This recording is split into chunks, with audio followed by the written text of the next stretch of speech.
Imagine for a moment if the very bedrock of human history, the narratives we've meticulously constructed over centuries about our origins, our first civilizations, and the trajectory of our intellectual ascent, were not merely incomplete, but fundamentally flawed.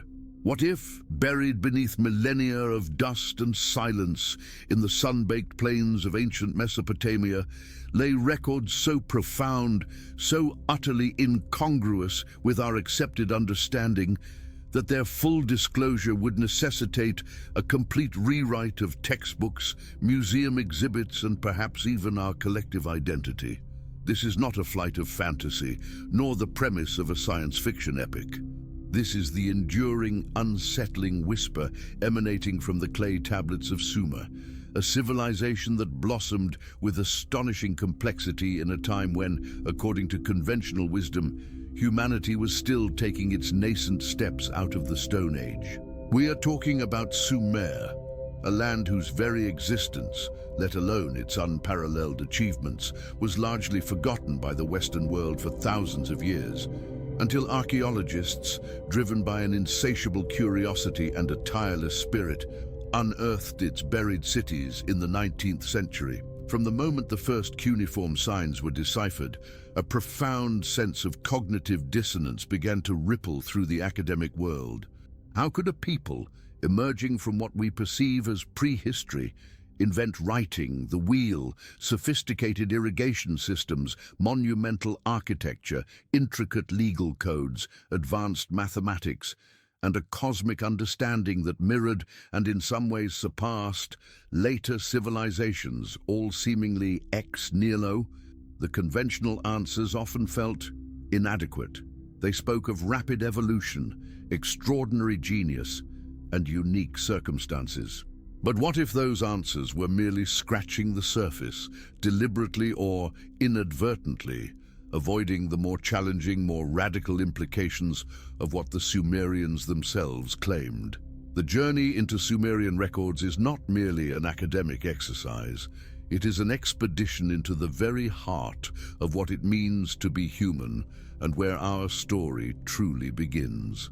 As we delve into their myths, their king lists, their astronomical observations, and their administrative texts, a recurring theme emerges, one that has been dismissed by some as mere primitive superstition, yet embraced by others as a stunning glimpse into a forgotten truth. This theme speaks of beings from the heavens known as the Anunnaki, who, according to Sumerian accounts, descended to Earth, played a pivotal role in the creation and development of humanity, and imparted knowledge that propelled Sumerian civilization to its dizzying heights. Skeptics argue these are allegories, poetic devices designed to explain the inexplicable. But what if the Sumerians, with their meticulous record-keeping and their pragmatic approach to life, were simply reporting what they believed to be historical fact? What if the gods they worshipped were not ethereal spirits, but flesh and blood entities whose presence reshaped our destiny? The implications are staggering, forcing us to confront the possibility that the foundations of our existence are built upon a narrative far more complex and perhaps far more extraterrestrial than we dared to imagine. It challenges the very concept of human exceptionalism, inviting us to consider that our intelligence, our societal structures, even our genetic makeup might carry the indelible imprint of an ancient cosmic intervention. This deep dive into the Sumerian narrative compels us to peel back layers of conventional thought, to question established dogmas, and to open our minds to possibilities that, while radical, are nonetheless woven into the fabric of the earliest written records known to humankind. The very dust beneath our feet, the silent stones of vanished cities, could be whispering tales of a past far grander and far more mysterious than any history book currently dares to print. As we embark on this intellectual adventure, let us approach these ancient tablets not with preconceived notions, but with an open heart and a critical eye, ready to confront whatever truths they might unveil. For within their intricate cuneiform, within their detailed chronicles of kings and cosmos, lies the potential to not just alter our history, but to fundamentally redefine what it means to be human in the vast, silent expanse of the universe. The questions these records pose are not simple, and their answers are even less so, demanding a re-evaluation of every assumption we hold dear. If this beginning already has you questioning everything you thought you knew, imagine the profound revelations still waiting to unfold. So, go ahead and hit that like button and subscribe to the channel right now, because here, every single video unearths a truth that few dare to bring into the light. The geographical cradle of Sumerian civilization, ancient Mesopotamia, the land between the Tigris and Euphrates rivers in modern-day Iraq, was not an obvious choice for the birth of high culture. It was a region of searing heat, unpredictable floods, and fertile but challenging soil. Yet it was precisely here, around 4500 BCE, that the Ubaid culture began to lay the groundwork, evolving into the vibrant, complex city-states of Sumer by 3500 BCE. This rapid transition from scattered agricultural villages to sprawling urban centers, complete with ziggurats piercing the sky, sophisticated administrative systems, and a burgeoning intellectual class, remains an enigma to conventional archaeology. It was a leap, not a crawl, in human development, a quantum jump that perplexes scholars to this day. One might envision a gradual progression, centuries of incremental discovery, but the archaeological record, when viewed through a certain lens, suggests a remarkably accelerated pace, almost as if an external catalyst had been introduced. Consider the invention of cuneiform, the world's first writing system. Developed around 3200 BCE, it wasn't a crude collection of pictographs that slowly evolved over millennia. Instead, it was a highly organized, sophisticated system of wedge-shaped marks, initially used for administrative purposes in managing complex economies, tracking vast quantities of goods, and recording property ownership. This was not the idle doodling of early humans. It was the practical tool of a highly organized society.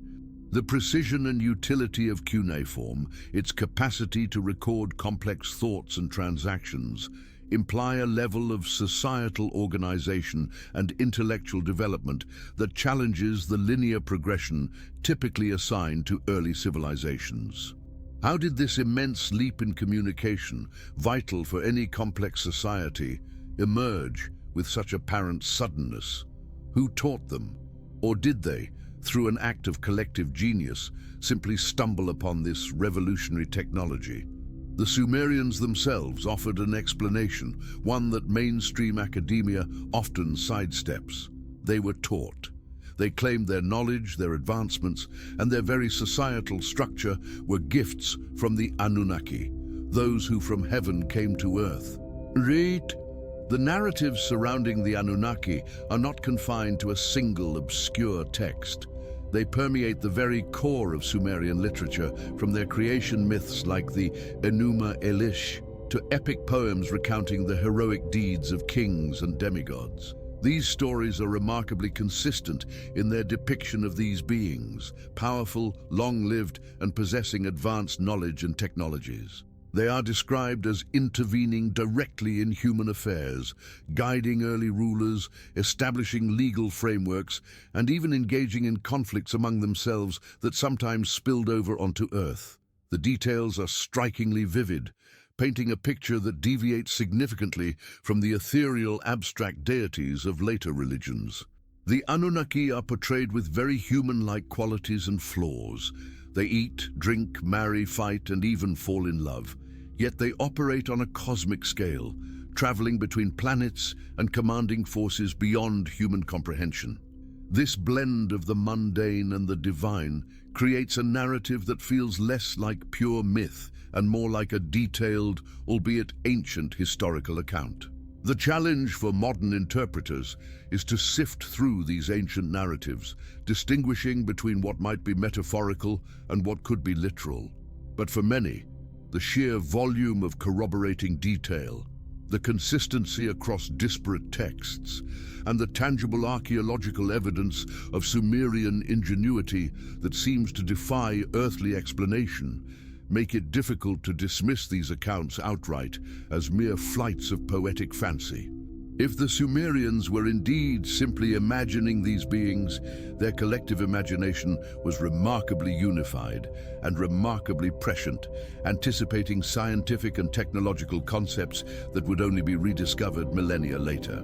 The question then becomes, where did this detailed cosmology, this advanced understanding of the celestial mechanics, and this consistent narrative of divine intervention originate? Was it all a coincidence? An unparalleled burst of creativity, or was there indeed a source, an ancient memory, a whispered truth passed down through generations that spoke of a time when the heavens were not just a distant, unfeeling canopy, but a direct conduit to powerful beings who shaped the very destiny of our planet? The weight of these questions hangs heavy in the dry, silent air of the Mesopotamian desert, echoing in the faint cuneiform inscriptions that continue to challenge our understanding of our place in the universe. The silent stones and crumbling ziggurats bear witness to a story that refuses to be confined by conventional timelines. A story that demands a wider lens, a bolder interpretation, and a willingness to confront the truly extraordinary. One of the most provocative and frequently cited Sumerian documents is the Sumerian King List. Far from being a simple chronology of rulers, this ancient text is a meticulously compiled record that begins with a startling claim: kingship descended from heaven. It then lists a succession of rulers, some reigning for impossibly long durations, tens of thousands of years, before a cataclysmic flood swept over the land. After the flood, kingship again descended from heaven, and the reigns become more conventionally human in length. This bipartite structure, clearly delineating a pre-Diluvian and post-Diluvian era, mirrors biblical accounts of a global flood and a vastly extended human lifespan in ancient times, yet predates those accounts by centuries, if not millennia.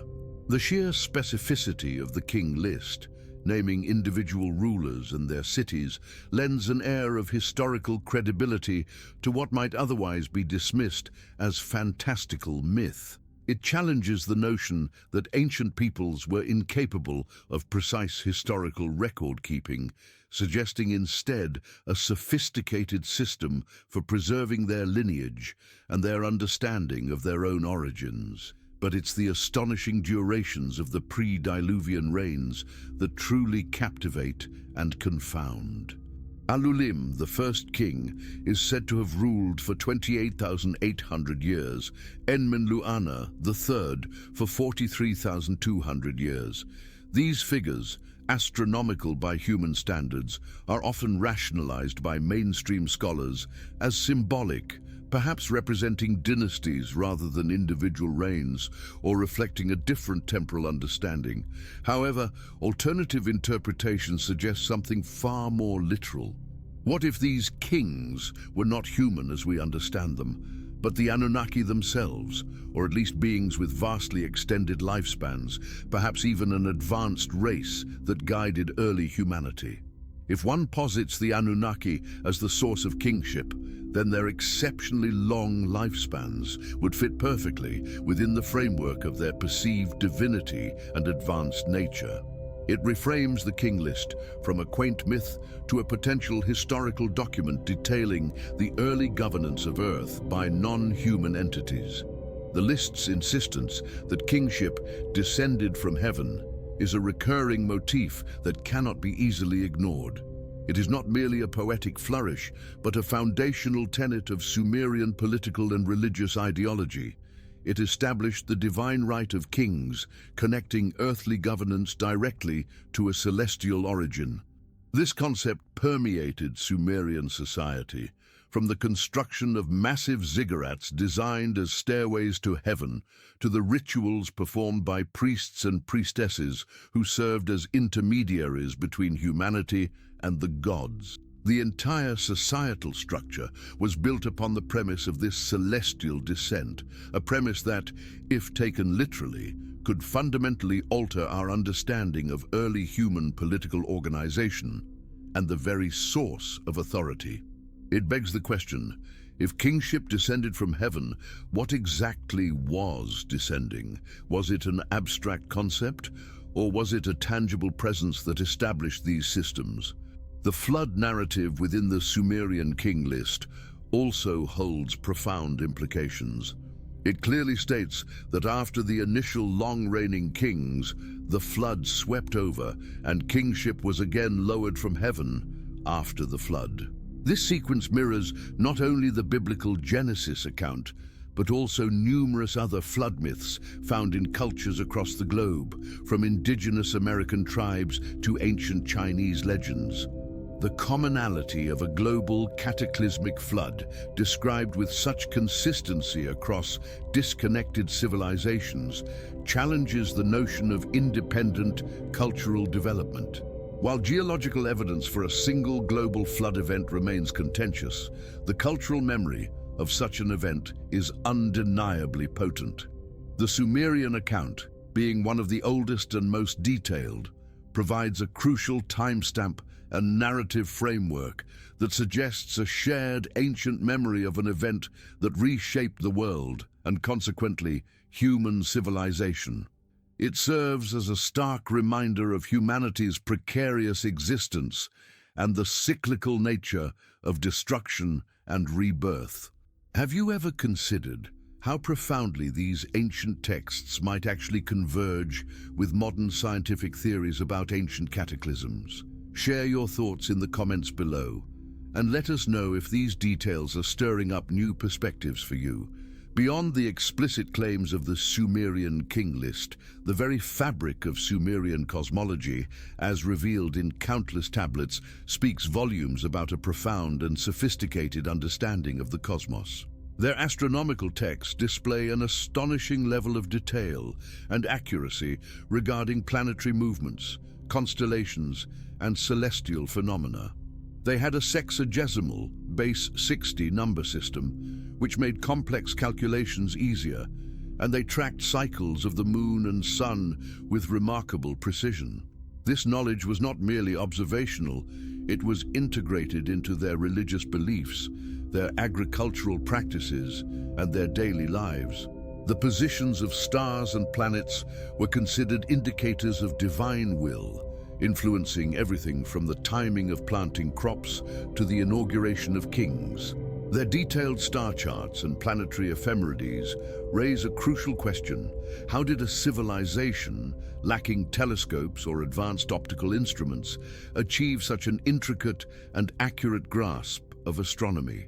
Mainstream explanations often attribute this to generations of meticulous naked-eye observation, a patient accumulation of data passed down through centuries. While this undoubtedly played a role, the sheer depth of their knowledge, particularly regarding the outer planets of our solar system and their orbital characteristics, gives pause. Some controversial interpretations suggest that this knowledge was not self-generated but imparted. If the Anunnaki were indeed those who from heaven came, then their possession of advanced astronomical understanding would be a logical prerequisite for interstellar travel. It follows that if they interacted with early humanity, such knowledge would naturally be shared, perhaps selectively, to aid in the development of civilization or to establish their own authority. The Sumerian pantheon itself, with its chief gods, often associated with specific celestial bodies, reinforces this connection between the heavens and their earthly governance. Take, for instance, the iconography found on Sumerian cylinder seals. These small, intricately carved stone cylinders, when rolled onto wet clay, created a continuous narrative or image. Among the thousands of seals discovered, some depict what appear to be accurate representations of our solar system, with the sun at the center and planets orbiting it. What is particularly striking are seals that seem to include an additional uncatalogued planet beyond Pluto, a concept central to the planet Nibiru hypothesis, popularized by Zechariah Sitchin. While Sitchin's translations and interpretations remain highly contentious within academia, the visual evidence on these seals, particularly one known as VA 243 from the Vorderasiatisches Museum in Berlin, is difficult to dismiss outright. It shows the sun surrounded by 12 celestial bodies rather than the 9 or 8, depending on Pluto's classification, planets we commonly recognize.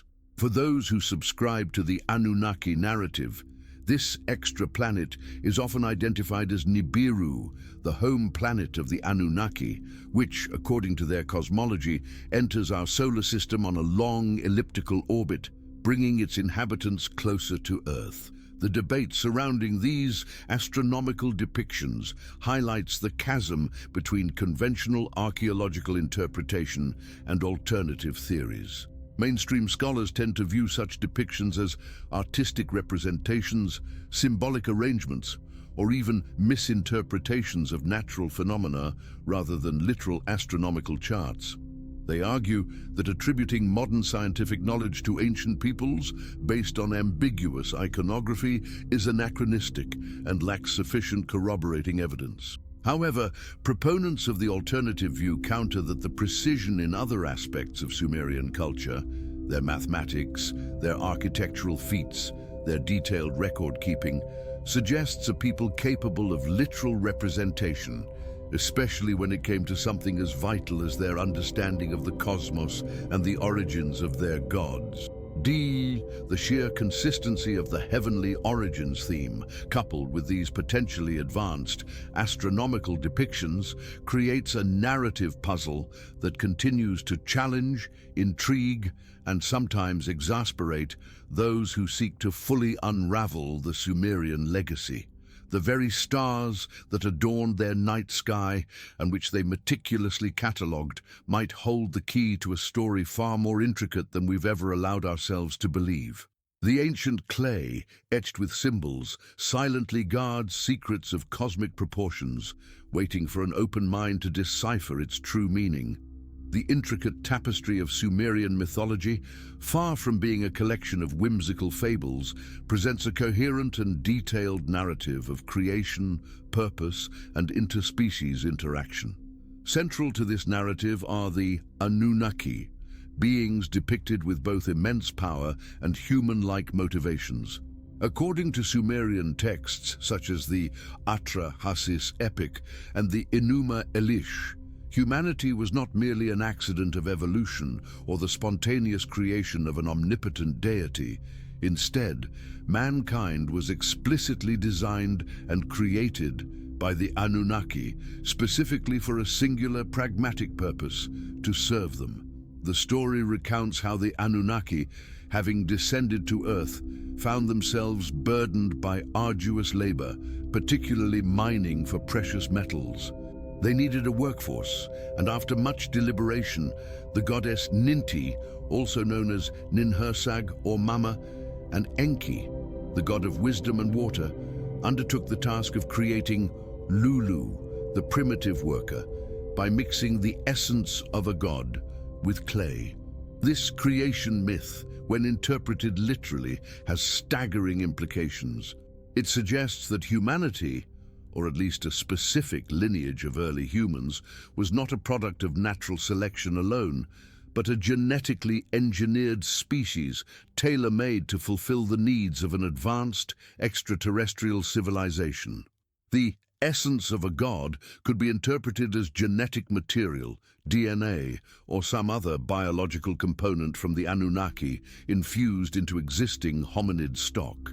This would explain the sudden acceleration of human intelligence and technological capability that seems to characterize the emergence of Sumerian civilization.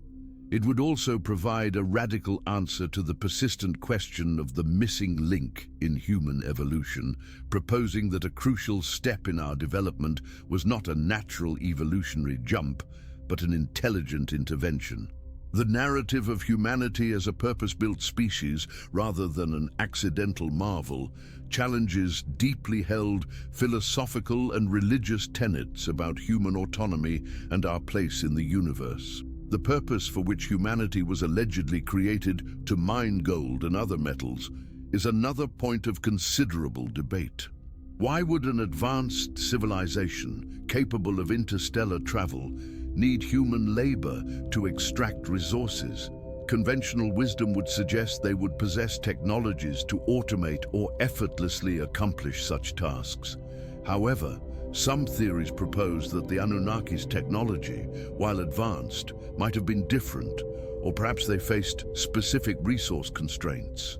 For instance, Zecharia Sitchin, in his controversial works, posits that Nibiru, the Anunnaki's home planet, was suffering atmospheric degradation and required gold dust to repair its atmosphere, and they came to Earth for this very purpose.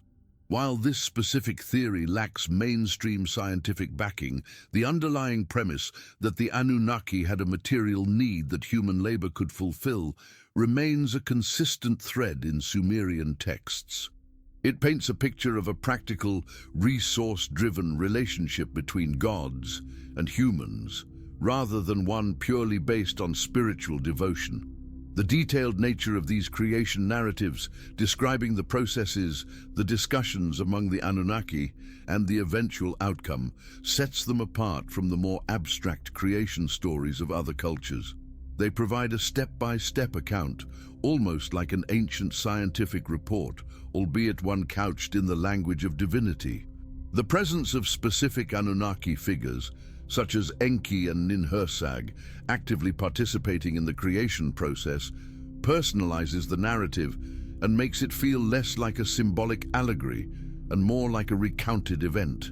The fact that the Sumerians, who were meticulous record keepers in other aspects of their lives, chose to enshrine this particular narrative as their origin story suggests a deep-seated belief in its veracity. It was not just a myth, it was their history, their explanation for why they were here and what their purpose was. This ancient, unsettling account forces us to reconsider the ultimate question: are we truly the masters of our own destiny, or are we, in some profound and forgotten sense, a legacy of an ancient cosmic experiment? The implications ripple outwards, touching every aspect of our self-perception and our understanding of our place in the vast, unknowable cosmos. The gods of Sumer, the Anunnaki, were not distant ethereal beings. They were intimately involved in the daily lives and political structures of Sumerian city-states. Each major city, such as Ur, Uruk, Eridu, and Nippur, was considered the sacred domain of a specific Anunnaki deity who ruled through a human proxy, the Ensi or Lugal, governor or king. These rulers were not merely divinely appointed. They often claimed direct lineage or personal communication with their patron deity. The ziggurats, those massive terraced temple towers that dominated the Sumerian urban landscape, were not just places of worship. They were considered the literal dwelling places of the Anunnaki on Earth, connecting the mundane world with the celestial realm. The elaborate rituals performed within these sacred precincts were designed to appease the gods, to ensure their favor, and to maintain the delicate balance between the human and divine spheres. This constant direct interaction between the Anunnaki and humanity is a hallmark of Sumerian civilization, profoundly shaping its socio-political and religious landscape. The narratives detailing these interactions are rife with descriptions of conflicts, alliances, and decrees issued by the Anunnaki that directly impacted human society. The Council of the Anunnaki, often presided over by Enlil, the chief god of air and storms, made decisions that determined the fate of cities, dictated agricultural practices, and even ordered the destruction of humanity in the Great Flood narrative.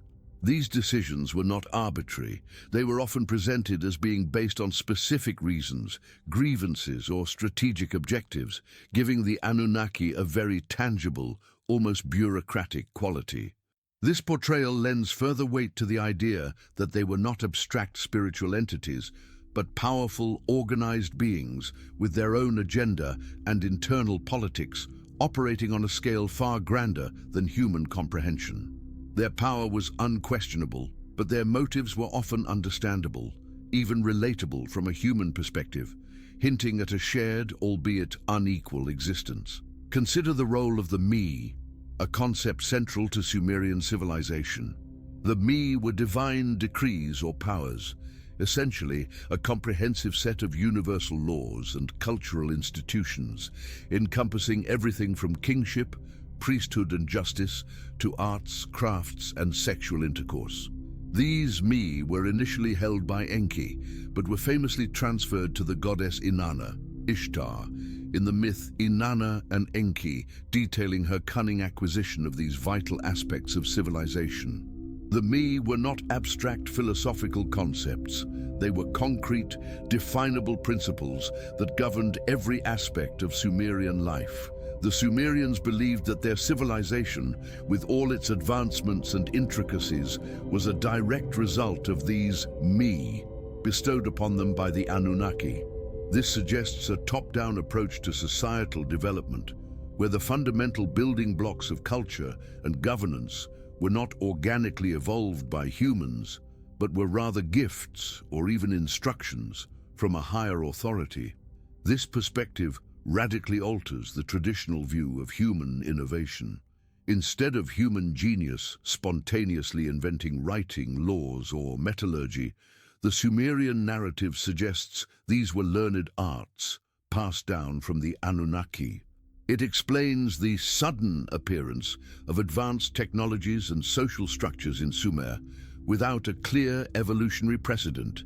If the Anunnaki were indeed advanced beings, then their ability to impart such knowledge would be consistent with their portrayal. The me represent the intellectual and technological scaffolding upon which Sumerian society was built, a scaffolding provided by beings whose wisdom transcended human capacity. It compels us to ask how much of what we consider human ingenuity is actually the echo of ancient teachings, forgotten wisdom from a time when the gods walked among us. The very foundations of our knowledge, the basic principles upon which our societies are constructed, might not be purely human in their origin, but rather a direct inheritance from a cosmic lineage. What do you think about the concept of these me, divine decrees that established human civilization? Does it resonate with other ancient stories you know? Let us know your thoughts in the comments. The archaeological record itself, when viewed through a non-conventional lens, presents anomalies that resonate with the Sumerian narratives of advanced knowledge and extraterrestrial involvement. The construction of ziggurats, for example, massive stepped pyramids built of sun-dried mud bricks, required not only immense labor, but also sophisticated architectural planning, engineering, and organizational skills. The Great Ziggurat of Ur, dedicated to the moon god Nanna, stood as a testament to this architectural prowess, rising multiple stories high with precise alignments and complex drainage systems. While conventional explanations focus on the ingenious use of available materials and manpower, the sheer scale and structural integrity of these ancient monuments suggest an understanding of geometry, load-bearing principles, and logistical coordination that was remarkably advanced for their time. The construction process was not a crude stacking of bricks, but a precise, calculated endeavor, hinting at a knowledge base that seems to exceed what would be expected of a nascent civilization. Furthermore, metallurgical advancements in Sumer are particularly intriguing. The Sumerians were among the first to work with copper, bronze, and even gold, developing sophisticated techniques for smelting, alloying, and casting. They created intricate tools, weapons, and exquisitely crafted jewelry. The knowledge of how to extract metals from ores, how to combine them to create stronger alloys, and how to shape them with precision is a complex scientific and technological process. Where did this knowledge come from? While trial and error over generations certainly played a role, the speed and proficiency with which they mastered metallurgy, according to some interpretations, points to an accelerated learning curve, potentially guided by those with prior knowledge. If the Anunnaki were indeed mining for precious metals, it logically follows that they would possess the expertise in metallurgy and could have imparted this knowledge to their human workforce. The very purpose of their presence on Earth, as described in Sumerian texts, aligns with their supposed role as teachers of metalworking. The precision of Sumerian measurements, their development of a standardized system of weights and measures, and their use of the sexagesimal number system, base 60 in mathematics, are also striking. This system, which influenced later civilizations and is still present in our modern measurement of time, 60 seconds in a minute, 60 minutes in an hour, and angles, 360 degrees in a circle, allowed for complex astronomical and architectural calculations. Such a sophisticated mathematical system, capable of handling fractions and large numbers, is a hallmark of an advanced society. Its sudden appearance, without clear preceding stages of simpler numerical systems, has led some to suggest that it too was part of the gift from the Anunnaki. Mathematics, being a universal language, would be a fundamental tool for any advanced civilization, and its transfer to early humanity would enable the construction of ziggurats, the precise mapping of irrigation canals, and the detailed astronomical observations for which the Sumerians were famous. The cylinder seals, mentioned previously, also depict enigmatic figures and scenes that challenge conventional interpretations. Alongside images of solar systems and celestial beings, some seals show figures that appear to be wearing sophisticated headgear, or even what some interpret as ancient breathing apparatus, akin to space helmets. Others show figures interacting with strange winged devices or sky chariots. While these can be dismissed as artistic license or symbolic representations of divinity, their consistency across various seals and the technological interpretation align uncannily with the narratives of sky-faring Anunnaki. The juxtaposition of these images with the undeniable technological and intellectual prowess of the Sumerians themselves creates a powerful, if controversial, argument for an ancient connection between human development and non-human intelligence. The artifacts themselves seem to whisper tales of a knowledge that was not purely of this earth, echoing the very stories etched into their clay tablets. The silent artifacts, unearthed from the dusty layers of millennia, refuse to merely lie still. They demand a re-evaluation, a second look through a lens unclouded by conventional assumptions. The narrative of human history, as conventionally taught, portrays a gradual, linear progression from nomadic hunter-gatherer societies to settled agricultural communities, then to villages, and finally to the emergence of city-states and complex civilizations. The Sumerian case, however, seems to defy this neat, incremental model. The so-called Sumerian problem refers to the apparent suddenness with which this highly advanced civilization appeared, seemingly without the protracted developmental stages observed elsewhere.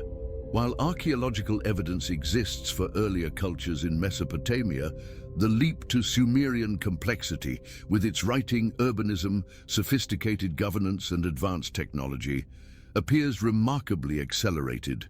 It is this perceived acceleration, this out-of-place development, that fuels the alternative interpretations of Sumerian records.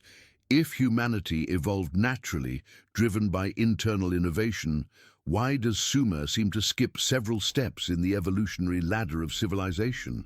One explanation for this problem lies in the Sumerian accounts themselves, which consistently attribute their foundational knowledge and societal structure to external, non-human sources, the Anunnaki. If one accepts this premise, the rapid acceleration of Sumerian civilization becomes less of a mystery. Instead of internal organic development, it points to a process of acculturation or intervention. where a more advanced civilization imparted knowledge and guidance to a less developed one. This would explain the sudden appearance of complex systems like cuneiform writing, advanced metallurgy, and intricate astronomical knowledge, which seem to arrive fully formed rather than evolving gradually. The Sumerians weren't just inventing, they were, according to their own records, being taught. This paradigm shift from human ingenuity as the sole driver to guided development has profound implications for how we understand the very genesis of civilization itself.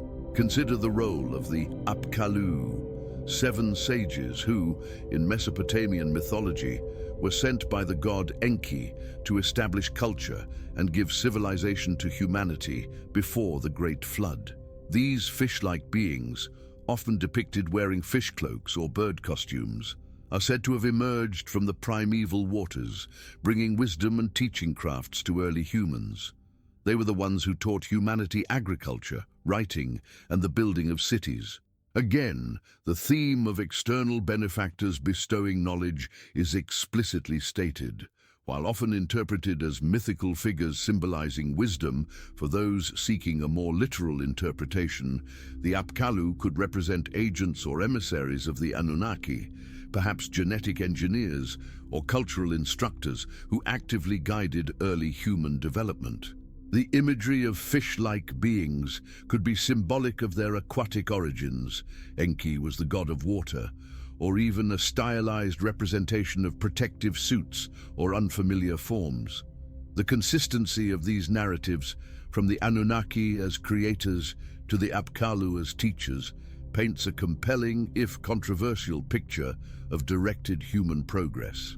The resistance to these alternative interpretations within mainstream academia is understandable. They challenge established paradigms, demand a re-evaluation of fundamental assumptions, and often venture into territory that borders on the fringe or pseudo-scientific. The burden of proof for such radical claims is, rightly, exceptionally high.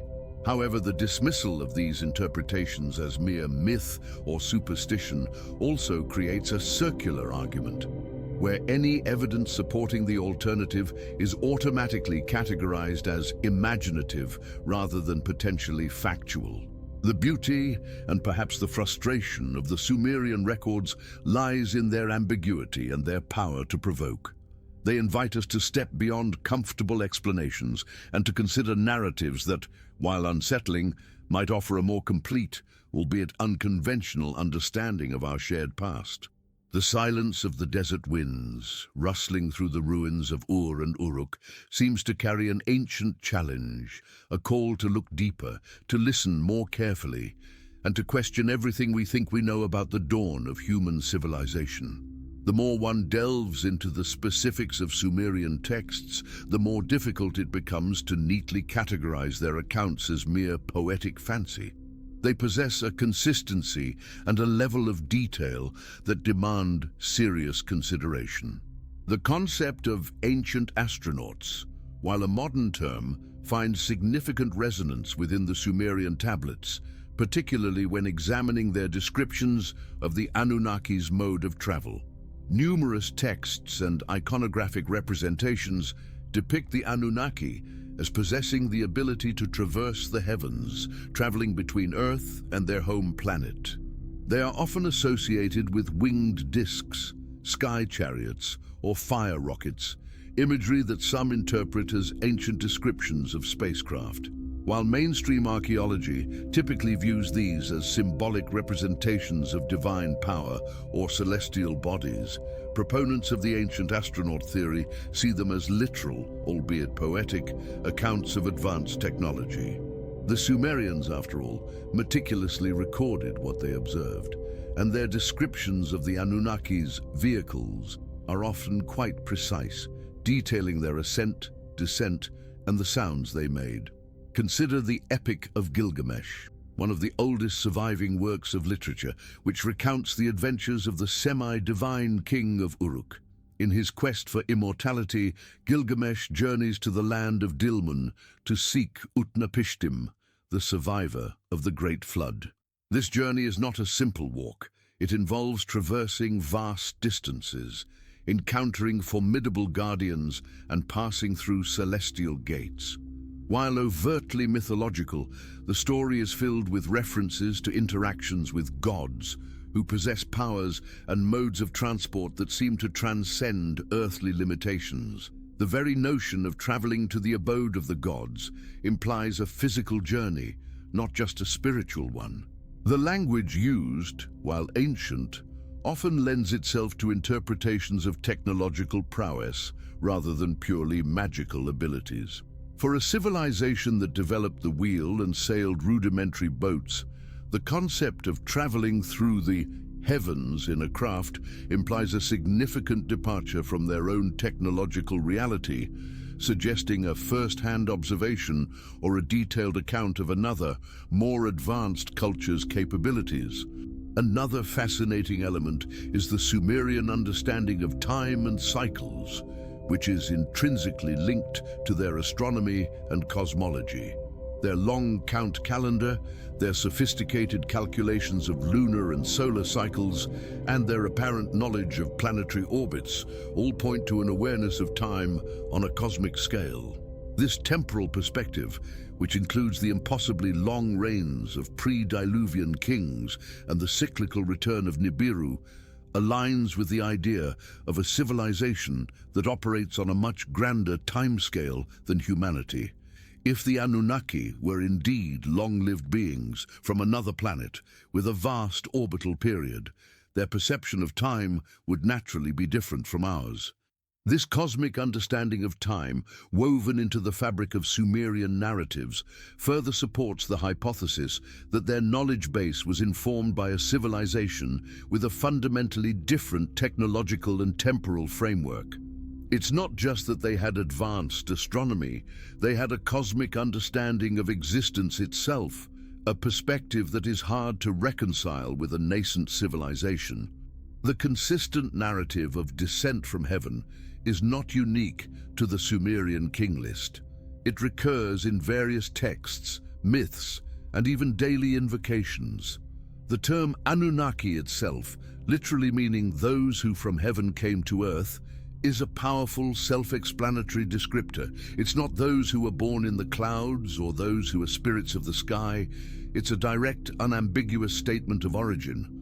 To dismiss this consistent phrasing as purely metaphorical requires a considerable leap of interpretative faith, especially when contrasted with the Sumerians' reputation for precise, pragmatic record-keeping in other domains.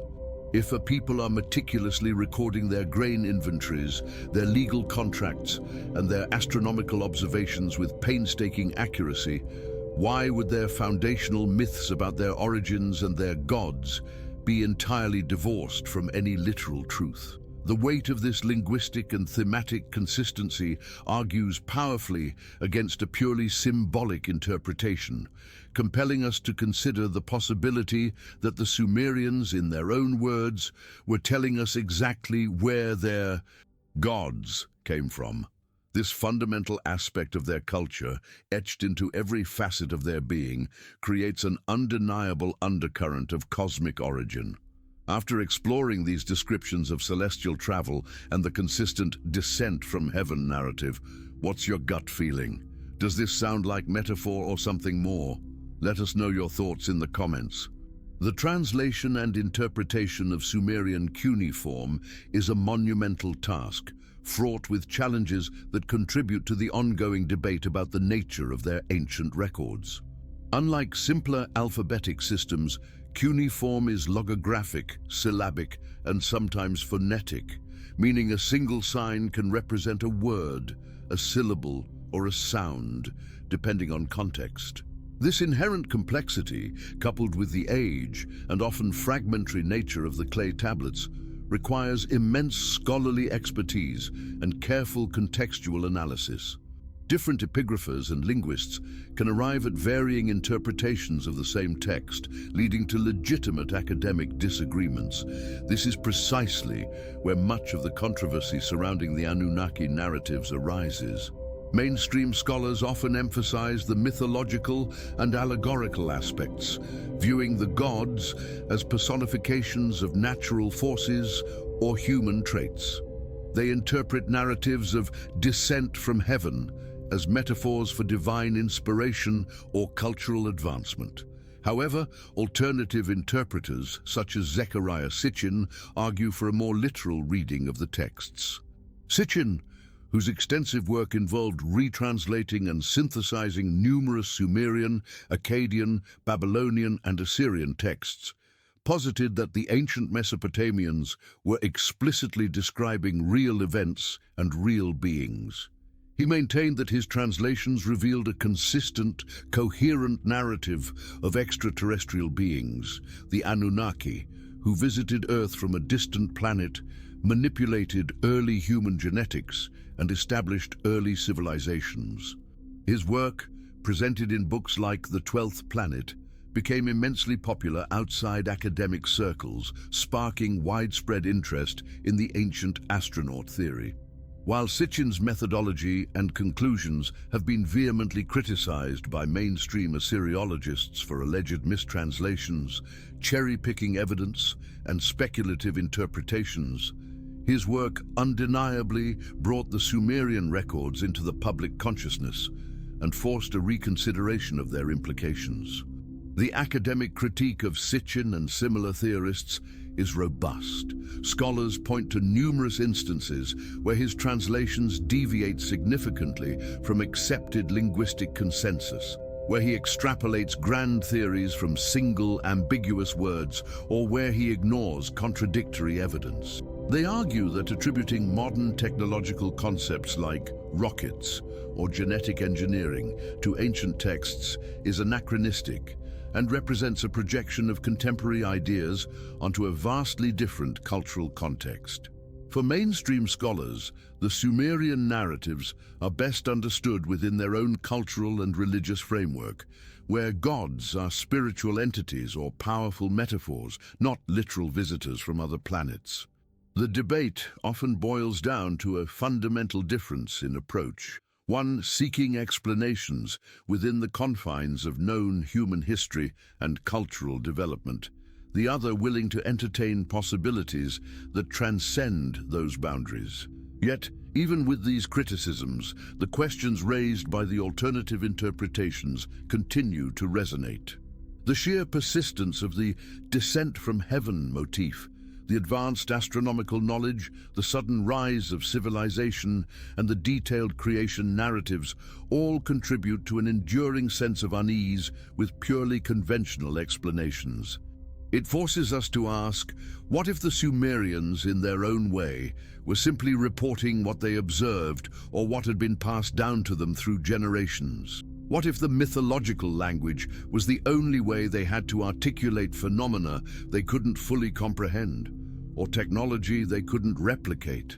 The ongoing struggle to accurately translate and interpret these ancient records highlights the profound responsibility of those who seek to unlock the secrets of the past. It's a delicate balance between rigorous scholarship and an open mind, between respecting the ancient context and acknowledging the profound implications these texts might hold for our understanding of human origins. The silent clay tablets, once mere fragments of forgotten lives, now stand as battlegrounds for conflicting interpretations, each vying for the right to define our true history. The impact of Sumerian culture and knowledge reverberated throughout subsequent Mesopotamian civilizations, influencing the Akkadians, Babylonians, and Assyrians. These later empires adopted and adapted Sumerian myths, writing systems, and religious concepts, often integrating the Anunnaki into their own pantheons, albeit under different names and with slightly altered attributes. For instance, the Sumerian Enlil became the Akkadian Enlil, while Inanna transformed into Ishtar, and Enki became Ea. This cultural continuity is crucial because it demonstrates the enduring power and perceived veracity of the original Sumerian narratives. If the Anunnaki stories were mere fleeting fantasies, they would likely have faded with the decline of Sumer.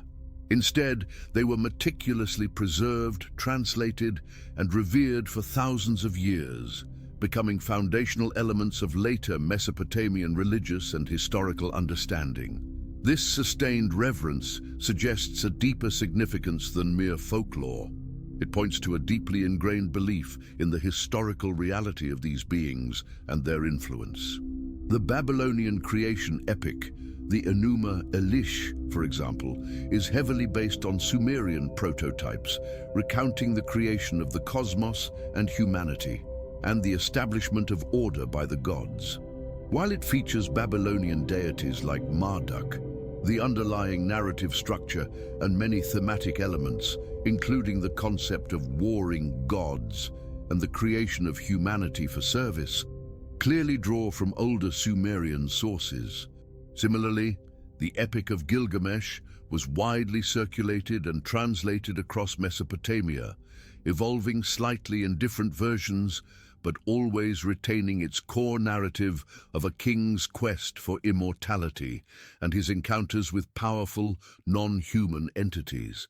The consistent transmission of these stories across different cultures and languages underscores their perceived importance and their deep roots in the collective consciousness of ancient Mesopotamia. They were not just stories, they were explanations of existence, origin, and destiny.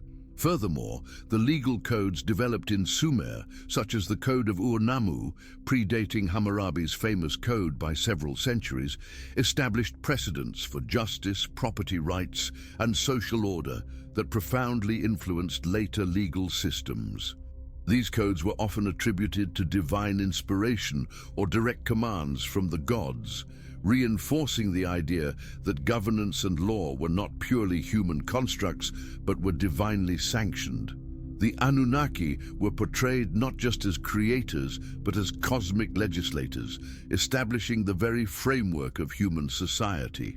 This legal framework, sophisticated and often remarkably equitable for its time, further exemplifies the out-of-place development of Sumerian civilization.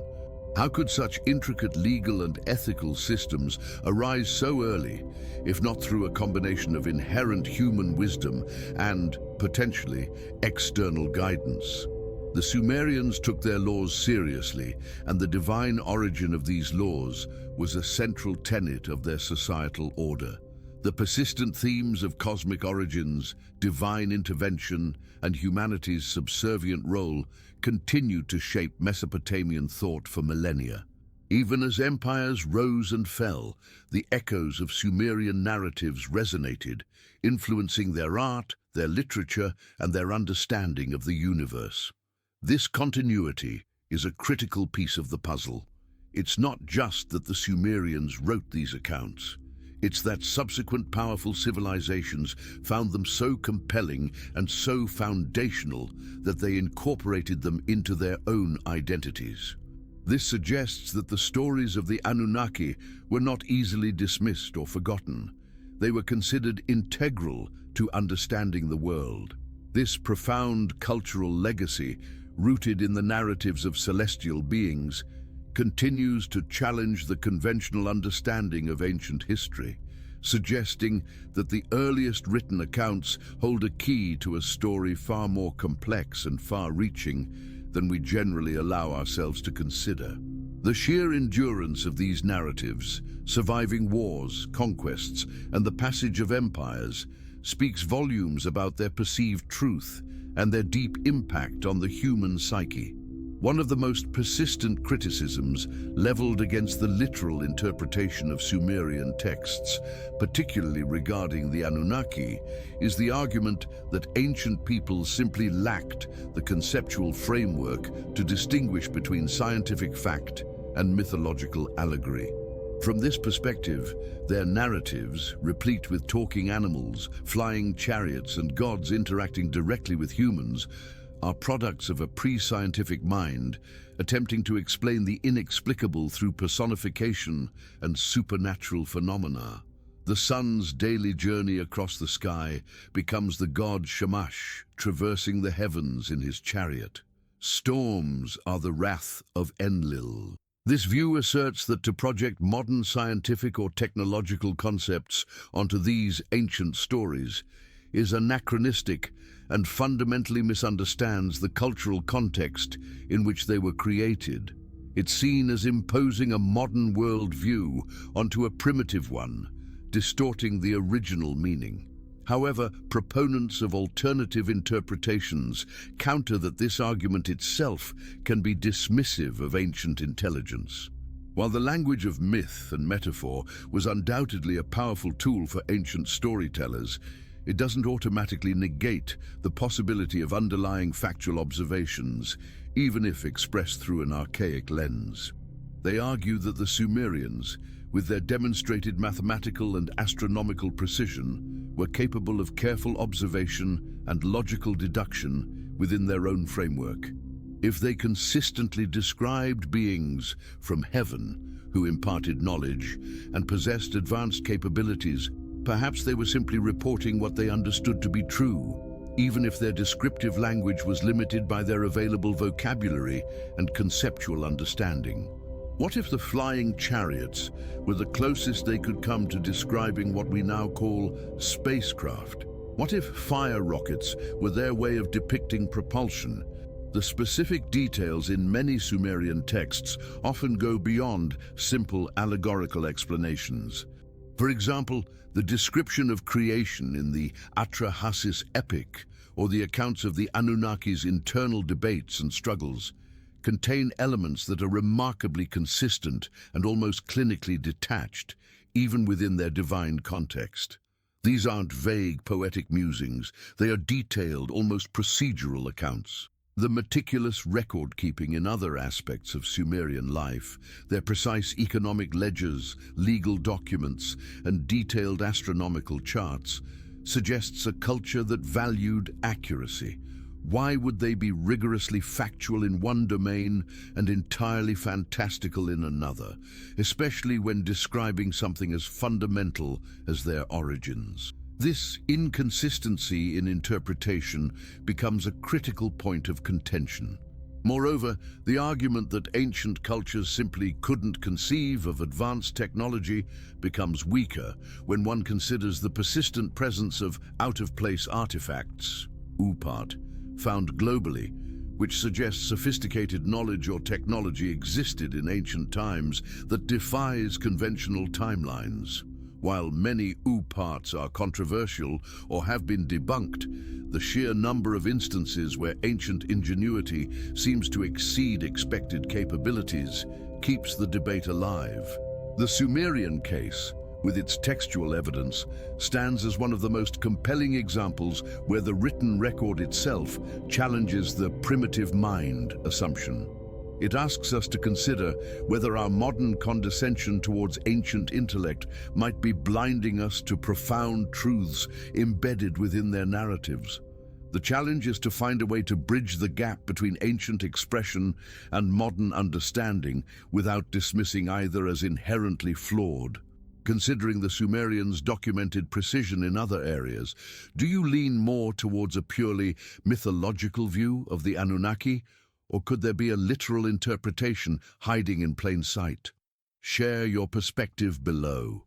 The Sumerian impact extends far beyond Mesopotamia, subtly influencing cultures across the ancient world.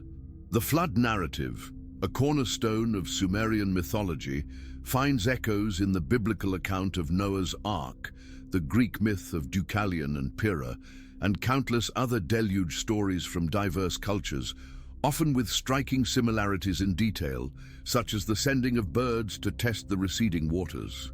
While independent development of flood myths is plausible given the widespread occurrence of localized floods, the consistency of specific narrative elements across geographically distant cultures, particularly the preeminence of the Sumerian version as one of the oldest, raises questions about a shared ancient origin or a common cultural transmission. Could the Sumerian accounts be the primary source, influencing later traditions as knowledge and stories diffused across trade routes and through migrations? Or do all these stories point to a single devastating global event that became etched into the collective memory of early humanity? Beyond flood myths, the Sumerian concept of a divine council, where gods deliberate and make decisions affecting humanity, also reverberates in later religious traditions. The biblical sons of God, Bene Elohim, who interact with humanity in Genesis, or the Olympian Council of Greek mythology, share structural and thematic similarities with the Anunnaki Council.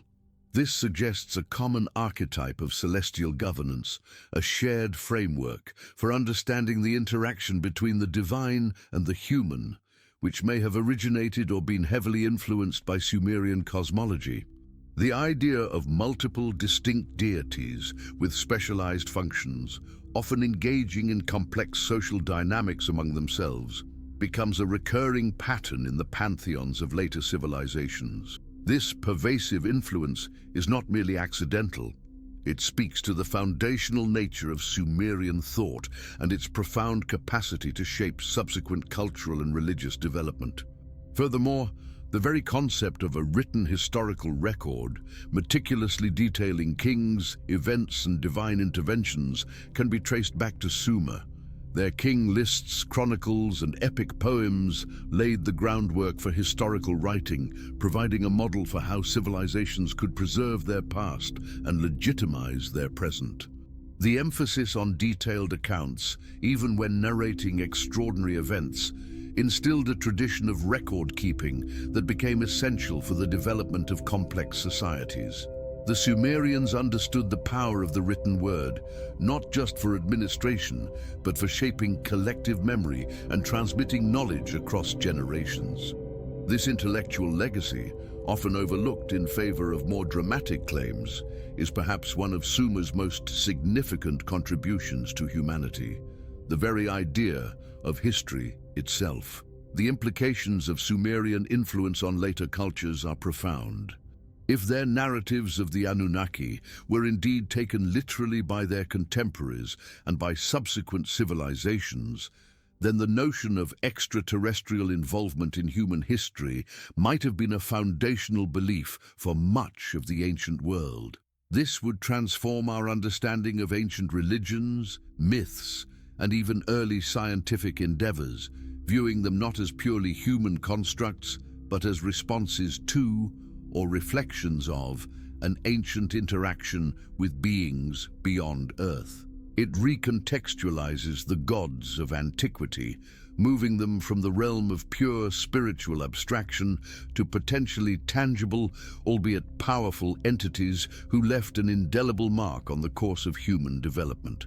The threads of Sumerian knowledge and myth are woven deeply into the fabric of human civilization, suggesting a common root for much of what we consider culturally distinct.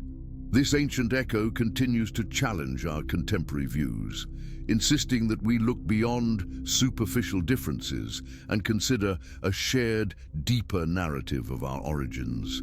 The question of evidence for the Anunnaki and their alleged influence is where the debate often becomes most heated. For mainstream archaeology, evidence must be tangible, reproducible, and interpretable within established scientific and historical frameworks. This typically means physical artifacts, deciphered texts that directly corroborate claims without ambiguous interpretation, and archaeological sites that unambiguously demonstrate non-human presence or technology. From this perspective, while Sumerian texts are undeniably ancient and fascinating, they are seen as religious or mythological narratives, not historical documents in the modern sense. The long reigns in the King List are symbolic. The descents from heaven are metaphors for divine inspiration. The Apkallu are mythical sages. The lack of undisputed physical evidence, such as actual alien spacecraft, tools clearly beyond human capability, or biological remains of non-human entities, is considered a fatal flaw in the ancient astronaut theory. However, proponents of alternative interpretations argue that the evidence is there, but it is being misinterpreted, dismissed, or actively suppressed by an academic establishment unwilling to challenge its own deeply entrenched paradigms. They point to the out-of-place artifacts like the Baghdad battery, the Antikythera mechanism, or the intricate gold artifacts of pre-Columbian South America, which suggest advanced technological knowledge in ancient times. While many of these have conventional explanations, their collective presence, combined with the Sumerian textual evidence, creates a narrative of ancient technological prowess that is difficult to fully dismiss. The Sumerian cuneiform tablets themselves, with their detailed descriptions of the Anunnaki, are considered primary evidence, albeit textual, that needs to be taken seriously on its own terms, rather than immediately relegated to the realm of fiction. For them, the problem is not a lack of evidence, but a lack of willingness to interpret it outside conventional boundaries. The very concept of what constitutes evidence is often at the heart of the disagreement. If one starts with the assumption that extraterrestrial contact is impossible or highly improbable, then any textual or archaeological anomaly will be strained to fit a conventional explanation, no matter how convoluted. Conversely, if one is open to the possibility of ancient contact, then these same anomalies become potential corroborations. This epistemic divide makes bridging the gap between mainstream and alternative views incredibly challenging. Each side often views the other's evidence as flawed or insufficient, leading to an impasse that prevents a comprehensive and open-minded re-evaluation of the Sumerian legacy. The rigorous demands of scientific proof clash with the compelling narratives of ancient texts, creating a fascinating intellectual battleground. Moreover, the process of archaeological discovery and interpretation is itself a human endeavor, subject to biases, preconceived notions, and the prevailing intellectual climate. What was considered absurd in one century might be re-evaluated in another as new technologies emerge or new theories gain traction. The history of archaeology is replete with instances where groundbreaking discoveries were initially dismissed, only to be later accepted as transformative. The Sumerians themselves were forgotten for millennia, their cities buried under sand, their language lost, until persistent excavation brought them back into the light. This historical precedent serves as a reminder that our understanding of the past is not static. It is constantly evolving, and what we consider impossible today might simply be a limitation of our current knowledge or interpretive framework. The silence of the ruins holds secrets that may only reveal themselves to those willing to listen beyond the clamor of established dogma. The very act of questioning, even in the face of strong opposition, is what drives true discovery, pushing the boundaries of human knowledge ever further into the unknown. What kind of evidence do you think would be needed to truly convince the world that the Anunnaki were real physical beings? Share your thoughts on this challenging question. The debate surrounding Sumerian records and their implications is not merely an academic exercise. It touches upon fundamental questions of human identity, purpose, and our place in the cosmos. If humanity was indeed genetically engineered or guided by an extraterrestrial civilization, it fundamentally alters our self-perception as the sole intelligent species to have risen independently on Earth. It changes the narrative from one of autonomous evolution to one of external intervention, potentially diminishing our sense of unique achievement while simultaneously expanding our understanding of cosmic possibilities. This profound shift in perspective can be unsettling for many, challenging deeply ingrained cultural, religious, and philosophical beliefs that place humanity at the apex of creation or as the sole focus of a divine plan.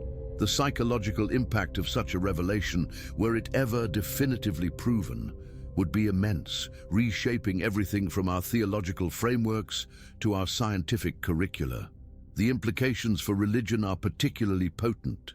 Many world religions derive their creation narratives and their understanding of divine interaction from ancient texts that may have Sumerian roots or parallels. If the gods of these ancient texts were not abstract spiritual beings, but physical entities from another world, it would necessitate a radical reinterpretation of religious scriptures and doctrines. It would challenge the notion of an omnipotent, omnipresent, purely spiritual God, replacing it with a more complex, perhaps even hierarchical understanding of cosmic beings. For some, this could be a crisis of faith. For others, an expansion of their spiritual understanding, offering a more tangible and perhaps more awe-inspiring vision of the universe. The Anunnaki narrative, if proven true, forces a reconciliation between science and spirituality that could be both revolutionary and deeply controversial. From a scientific perspective, the validation of Sumerian claims of extraterrestrial involvement would open up entirely new avenues of research. It would propel the search for extraterrestrial intelligence, SETI, into overdrive, focusing not just on distant signals, but on archaeological and genetic evidence on Earth. It would prompt a re-examination of human evolution, potentially leading to the discovery of Anunnaki DNA, or genetic markers that indicate non-earthly origins. The fields of archaeology, anthropology, and genetics would be revolutionized, forcing a re-evaluation of every piece of data currently held as fact. The scientific community, often cautious and resistant to radical shifts, would be confronted with a paradigm shift of unprecedented magnitude, pushing the boundaries of what is considered plausible and demanding a level of interdisciplinary collaboration never before seen. The very methodologies of scientific inquiry might be expanded to accommodate such extraordinary findings. The philosophical implications are equally vast. If we are not alone, and never have been, what does that say about our intelligence, our free will, our purpose? Are we merely a carefully cultivated experiment, or do we have an inherent cosmic destiny? The Anunnaki narrative, with its depiction of humanity created for a specific purpose, labor, suggests a master-servant dynamic that could be profoundly humbling or even disempowering. Conversely, it could also provide a sense of belonging within a larger cosmic tapestry, a connection to a galactic civilization far older and more advanced than our own. The choice of how to interpret these implications, should the core claims prove true, would become a defining moment for humanity, forcing a collective introspection on a scale never before imagined. The silent voices of the Sumerians, encoded in their ancient clay, continue to pose the most fundamental questions about our existence, demanding that we confront not just our past, but our potential future. The enduring appeal of the Sumerian Anunnaki narrative, even in the face of academic skepticism, lies in its capacity to address some of humanity's most profound and persistent existential questions. Why are we here? Where did we come from? Why do we possess such an unusual blend of brilliance and destructive tendencies? The conventional scientific explanations, while robust in many areas, still struggle with the hard problems of consciousness, the sudden acceleration of human intelligence, and the origins of life itself. Religious explanations offer faith-based answers, but often lack empirical verification. The Anunnaki narrative, however controversial, presents a framework that attempts to bridge these gaps, offering a rational, within its own context, explanation for humanity's unique characteristics and our seemingly pre-programmed drive towards civilization. It provides a cosmic missing link that, for many, fills in gaps left open by both science and religion. For example, the Sumerian concept of humanity being created in the image of the Anunnaki, or having the essence of a god mixed with clay, offers a literal interpretation for the universal human yearning for meaning and connection to something larger than ourselves. It could explain why so many cultures across time and space have believed in divine origins or ancestral star people. This isn't just about ancient alien visitations. It's about a potential shared heritage that resonates deeply within the human psyche. The yearning for a cosmic family, a sense of belonging in the vast universe, finds a compelling, albeit radical, explanation within the Sumerian texts. This emotional resonance is powerful, drawing countless individuals to explore these ancient records with an open mind, seeking answers that mainstream narratives simply do not provide. Furthermore, the Anunnaki narrative can be seen as an attempt to explain the paradoxical nature of humanity. We are capable of incredible acts of compassion, creativity, and self-sacrifice, yet also prone to shocking violence, greed, and self-destruction. If humanity was, in some sense, a hybrid creation, a blend of godly essence and earthly clay, or perhaps a combination of Anunnaki intelligence and a more primitive hominid form, then this inherent duality could be explained. The essence of a god might represent the higher faculties, the capacity for abstract thought, innovation, and spiritual yearning, while the clay, or primitive aspect, might represent the more base instincts, the survival drive, and the capacity for aggression. This internal conflict, so central to the human condition, gains a fascinating new dimension when viewed through the lens of ancient genetic manipulation. It transforms ancient myth into a potential psychobiological explanation for who we are. The very mystery surrounding the Sumerians themselves, their sudden appearance, their advanced knowledge, their forgotten legacy, contributes to the enduring fascination. They are a civilization that seems to exist at the very edge of our understanding, a powerful echo from a time when the boundaries between myth and history and between earth and sky might have been far more permeable than we now believe. The questions they pose are not easily dismissed, and their potential answers, however radical, continue to beckon us towards a re-examination of everything we thought we knew.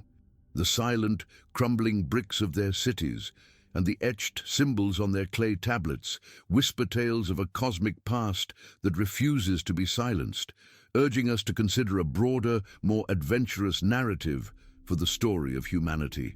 This continuous pull towards the unexplained is a testament to the power of these ancient stories. As we move through the vast corridors of time, examining the silent testaments of Sumer, it becomes increasingly clear that the traditional historical narrative, while providing a coherent framework for much of human development, may simply be insufficient to explain all the anomalies and profound claims found within these ancient records. The sheer volume and consistency of Sumerian texts that speak of a direct connection to beings from the heavens, of genetic manipulation, and of a guiding hand in their civilization's unprecedented acceleration, cannot be easily dismissed as mere imaginative folklore, especially when juxtaposed with their meticulous record-keeping in other domains. The weight of these ancient voices, echoing across millennia, compels a deeper, more critical, and perhaps more open-minded inquiry. The challenge lies not in debunking individual claims, but in understanding the overarching narrative woven into the very fabric of Sumerian culture. It's about piecing together thousands of fragments, not just isolated texts, to form a coherent picture. When viewed holistically, the recurring motifs of the Anunnaki, their celestial origins, their involvement in human creation and governance, their advanced knowledge of astronomy and metallurgy, and their role as cultural benefactors, coalesce into a story that, while extraordinary, possesses an internal consistency that is difficult to attribute solely to random cultural invention. It's a story that asks us to broaden our definition of history, to consider that the in prehistory might contain revelations that could rewrite our entire understanding of who we are. This re-evaluation is not about replacing one dogma with another, but about enriching our understanding by considering all possibilities, especially those presented by the ancients themselves. If the Sumerians, who gave us writing and the very concept of historical record, chose to tell us a story of cosmic intervention, perhaps we owe it to them and to ourselves to listen without prejudice. The potential implications are not just historical. They are deeply personal, touching upon the very essence of human identity and our place within the vast, silent universe. To dismiss these narratives outright is to potentially close the door on a profound aspect of our past, one that could unlock answers to questions that continue to perplex scientists, philosophers, and spiritual seekers alike. The quest to fully understand the Sumerian legacy is ongoing. New archaeological discoveries are continually being made, new translations are being debated, and new technologies are being employed to analyze these ancient texts and artifacts. Each new fragment of clay, each newly deciphered word, adds another piece to this complex puzzle, potentially shifting the balance of interpretation. The story of humanity is far from complete, and the Sumerians, from their dusty, forgotten cities, continue to offer a radical, awe-inspiring, and perhaps even unsettling alternative chapter. A chapter that demands our attention, our scrutiny, and our willingness to imagine a past far more extraordinary than anything we have dared to conceive. The true history of humanity, it seems, remains an open book, waiting for those brave enough to turn its most ancient and perhaps most controversial pages. The truth, whatever it may be, rests in the silent whispers of the past, waiting to be fully heard. As the Mesopotamian sun sets on our journey through the enigmatic world of ancient Sumer, we are left not with definitive answers, but with a lingering sense of profound possibility. The clay tablets, meticulously inscribed with cuneiform, continue to challenge the very foundations of our understanding of human history. They present a consistent, detailed narrative of beings from the heavens, the Anunnaki, who, according to the Sumerians themselves, were instrumental in the genesis and development of human civilization. Whether these accounts are viewed as complex metaphors, spiritual allegories, or literal historical records, their pervasive influence on Sumerian society and subsequent cultures is undeniable. The Sumerian problem, the astonishingly rapid rise of a highly advanced civilization ex nihilo, finds its most direct, albeit controversial, explanation in the Sumerians' own words. They were taught, they were guided, they were, in a profound sense, created. The implications of taking these ancient claims literally are nothing short of revolutionary. They force us to reconsider everything we thought we knew about evolution, religion, and the very nature of intelligence in the cosmos. It paints a picture of humanity as a legacy, a carefully cultivated experiment, rather than a singular, independent marvel. This perspective is not without its challenges. It confronts deeply held beliefs and demands an intellectual courage to venture beyond established paradigms. But the persistent echoes of the Anunnaki, woven into the fabric of the earliest written records, refuse to be silenced.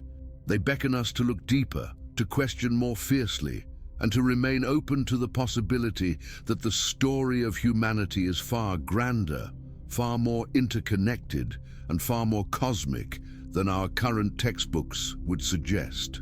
The whispers from the ancient past are growing louder, urging us to listen. Our exploration of these ancient records, from the baffling timelines of the Sumerian King List to the detailed accounts of human creation in the Atra-Hasis epic, reveals a consistent narrative that transcends mere folklore. The advanced astronomical knowledge, the sophisticated mathematical systems, and the unprecedented technological advancements of Sumer all point to a level of understanding that seems to defy the conventional timeline of human development. The persistent imagery of celestial travel and the consistent claim of kingship descending from heaven are threads that weave together a tapestry of ancient intervention, inviting us to imagine a world where the heavens were not just a distant canopy, but a source of profound, tangible influence. The legacy of Sumer challenges us not just to remember a lost civilization, but to re-evaluate our own origins.